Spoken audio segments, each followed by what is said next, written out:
the Glamour Part 3. The days in Lagos stretched like unpaved roads, rough, uneven, and unpredictable. Grace learned to walk them alone. After she was kicked out of Kelvin's house, she roamed.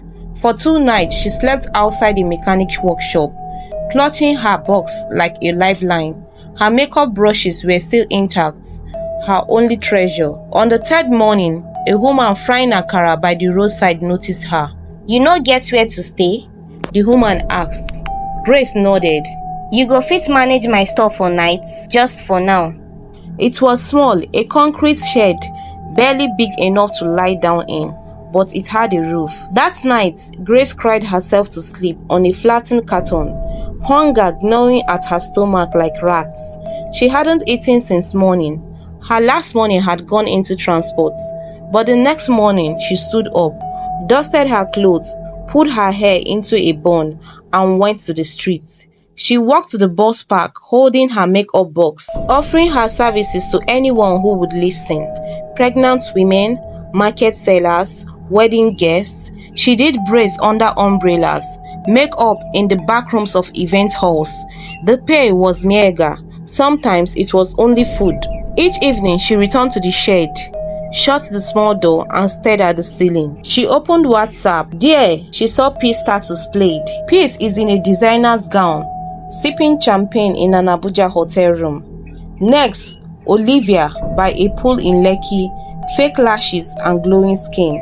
Their captions sparkled. Soft life, booked and busy. Lagos girls do its best. Grace messaged them. Please, just 2,000 naira to buy food. I haven't eaten since yesterday. Message read. No reply. She tried calling. Peace didn't answer. Olivia picked once. Her voice was cold. "Grace, we told you. You choose struggle. Don't disturb us." The line cut. Grace stared at the screen, tears building again. That night she had no dinner. She cried into the carton floor. The next day she woke up and walked again. Weeks passed. The Akara woman introduced her to another woman, an old neighbor with a small single room in Ajegunle. The woman agreed to sublet half the room for a token monthly fee. The space was tiny, shared with another tenant, but it had a door. It had dignity. Grace cleaned it, washed her clothes in a basin, continued filming her gigs with her phone.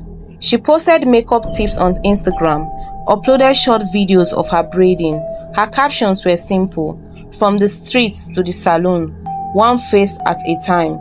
Hard work still works. She didn't get many likes, but she kept posting. Meanwhile, Peace and Olivia were glowing online. Kevin had given them a new phone each, plus a handler to manage their image. They flew to Port Harcourt for a senator's birthday. Peace posed by the jet, Olivia at the hotel balcony. They posted together often. Glossed lips, tinted sunglasses, captions in all caps. Blessings, levels, Grace works. But they never mentioned Grace, not once. She watched everything. Night after night, she scrolled until her data finished. Then, she did coil up, her stomach tight, her eyes wet. One night, there was no light, no food, no gig, no hope. She lay on the cold floor and whispered into the dark.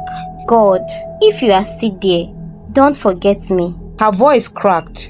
Outside, Lagos moved on. Inside, a seed was still growing, quietly, painfully, patiently. While some danced in borrowed lights, one girl kept grinding in the shadows.